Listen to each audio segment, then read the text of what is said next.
Selamat siang Ibu Elma Suryani, kami dari kelompok 7 akan mempresentasikan hasil kerja kelompok kami.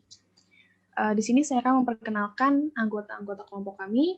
Yang pertama ada Nahari Ihsan, Rahmiati Fauziah, Natasha Frisila, Lili Amanda, dan Sarah Tiffany. Kami akan mempresentasikan tentang faktor yang mempengaruhi kesetimbangan kimia. Le Chatelier Principle dikemukakan oleh Henry Louis Le Chatelier, ahli kimia berkebangsaan Prancis. Prinsip atau asas ini mengatakan jika perubahan konsentrasi, tekanan, volume, dan suhu diterapkan pada sistem kesetimbangan, sistem menyesuaikan sebagian dirinya untuk membangun kembali kesetimbangan yang baru. Jika terdapat reaksi bolak-balik antara A yang berubah menjadi B, pada suatu titik reaksi ini akan mencapai titik kesetimbangan atau laju reaksi ke kanan sama dengan laju reaksi ke kiri. Keadaan setimbang ini jika diberi gangguan tersebut dapat berupa perubahan konsentrasi, perubahan volume dan tekanan, dan perubahan suhu. Keadaan setimbang tersebut menjadi tidak setimbang lagi. Dan sistem akan melakukan sesuatu agar reaksi kembali menjadi setimbang, yaitu dengan pergeseran reaksi.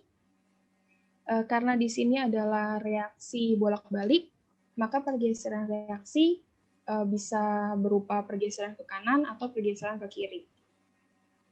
Pergeseran ini akan menghasilkan posisi kesetimbangan yang baru. Sehingga Le Chatelier Principle ini dapat dikatakan jika suatu sistem kesetimbangan mendapat pengaruh dari luar, maka sistem akan bergeser, sehingga dapat meminimalisir pengaruh dari luar. Dengan demikian, sistem akan mencapai kesetimbangan kembali. Selanjutnya, akan membahas tentang bagaimana efek-efek dari faktor gangguan tersebut. Jadinya kesetimbangan kimia dalam suatu reaksi dipengaruhi oleh beberapa faktor sebagai berikut. Yang pertama ada pengaruh konsentrasi terhadap kesetimbangan. Berdasarkan prinsip Le Chatelier, penambahan reaktan dalam sistem yang telah setimbang akan menggeser reaksi untuk bergerak ke arah kanan atau ke arah produk, dan sebaliknya untuk pengurangan konsentrasi reaktan akan menggeser reaksi ke arah kiri atau ke arah reaktan. Hal yang sama juga berlaku pada produk. Penambahan konsentrasi produk akan menyebabkan reaktan bergeser ke arah reaktan, dan pengurangan produk akan menggeser reaksi ke arah produk. Dalam sektor industri, faktor ini dapat dimanfaatkan untuk mencapai tingkat konversi produk yang tinggi dan efisien dengan mengarahkan reaksi ke arah produk atau kanan. Contohnya ada N2 ditambah 3H2 kesetimbangan dengan 2NH3. Jika konsentrasi N2 dan H2 ditambah, maka kesetimbangan bergeser ke arah NH3 atau kanan, dan sebaliknya jika konsentrasi N2 dan H2 dikurangi, kesetimbangan bergeser ke arah N2 dan H2 atau kiri, sehingga konsentrasi N2 dan H2 bertambah dan berbentuk kesetimbangan baru. Yang kedua, ada pengaruh tekanan atau volume terhadap kesetimbangan. Sistem kesetimbangan gas mempunyai tekanan dan volume total tertentu. Jika tekanan sistem diperbesar atau diperkecil, ada kesetimbangan yang terganggu dan ada pula yang tidak terganggu. Terganggu pada jumlah koefisien reaksi dan hasil reaksi. Jika tekanan diperbesar atau volume diperkecil, kesetimbangan akan bergeser ke arah jumlah koefisien yang kecil. Sebaliknya, jika tekanan diperkecil atau volume diperbesar, kesetimbangan akan bergeser ke arah jumlah koefisien yang besar. Tetapi, jika jumlah koefisien reaksi sama dengan koefisien hasil reaksi, perubahan tekanan atau volume tidak akan mempengaruhi kesetimbangan. Pada sistem keseimbangan, di mana jumlah koefisien reaksi sebelah kiri sama dengan jumlah koefisien reaksi sebelah kanan. Maka perubahan tekanan atau volume tidak menggeser letak kesetimbangan. Nah, contohnya pada reaksi kesetimbangan N2 ditambah 3H2, kesetimbangan menjadi 2NH3.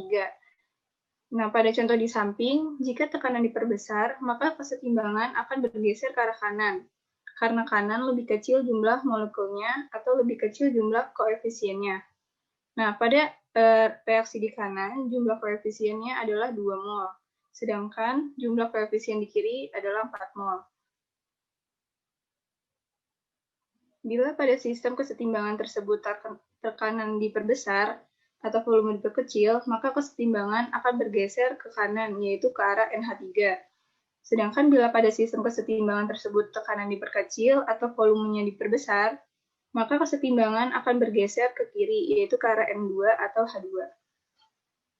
Pengaruh suhu terhadap kesetimbangan. Pengaruh suhu dalam suatu sistem setimbang berkaitan dengan panas reaksi di mana pada reaksi endoterm, maka panas akan diserap oleh reaksi sehingga akan menghasilkan nilai entalpi reaksi positif. Ketika suatu sistem dinaikkan, maka kesetimbangan akan bergeser ke sisi yang merupakan reaksi endoterm atau menyerap panas. Sedangkan saat suhu diturunkan, maka reaksi akan bergeser ke sisi yang merupakan reaksi endoterm atau melepaskan panas. Perhatikan reaksi berikut 2NO2 reaksi dengan N2O4. Jika reaksi tersebut dituliskan dalam persamaan termokimia, maka reaksi ke kanan merupakan reaksi eksotermik dan yang ke kiri merupakan reaksi endotermik. Pada reaksi tersebut, apabila suhu diturunkan, gas menjadi tidak berwarna, karena kesetimbangan bergeser ke arah N2O4 yang tidak berwarna.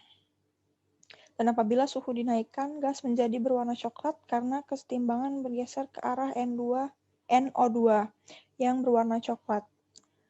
Pergeseran kesetimbangan tersebut sesuai dengan hukum Van 't Hoff yang menyatakan bahwa bila suhu diturunkan, maka kesetimbangan akan bergeser ke arah reaksi eksotermik. Sebaliknya, jika suhu dinaikkan, kesetimbangan akan bergeser ke arah reaksi endotermik.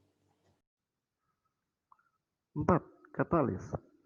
Katalis adalah zat yang digunakan untuk mempercepat reaksi dengan cara menurunkan energi aktivasi yang disebut dengan energi pengaktifan. Zat tersebut ikut bereaksi, namun pada akhir reaksi akan dihasilkan kembali. Katalis tidak menyebabkan terjadinya pergeseran kesetimbangan, tetapi hanya mempercepat terbentuknya kesetimbangan. Penggunaan katalis akan mempercepat terjadinya kesetimbangan. Suatu reaksi yang memerlukan waktu berhari-hari ataupun berminggu-minggu untuk mencapai kesetimbangan dapat dicapai dalam beberapa menit dengan hadirnya katalis. Suatu katalis juga penting bagi reaksi memerlukan suhu tinggi, karena dengan suatu katalis, reaksi seperti itu dapat berlangsung pada suhu yang lebih rendah. Hal itu menjadi sangat penting apabila reaksi pada suhu tinggi mengurangi rendemen hasil reaksi. Sekian dari presentasi kami. Mohon maaf apabila ada kesalahan-kesalahan kata.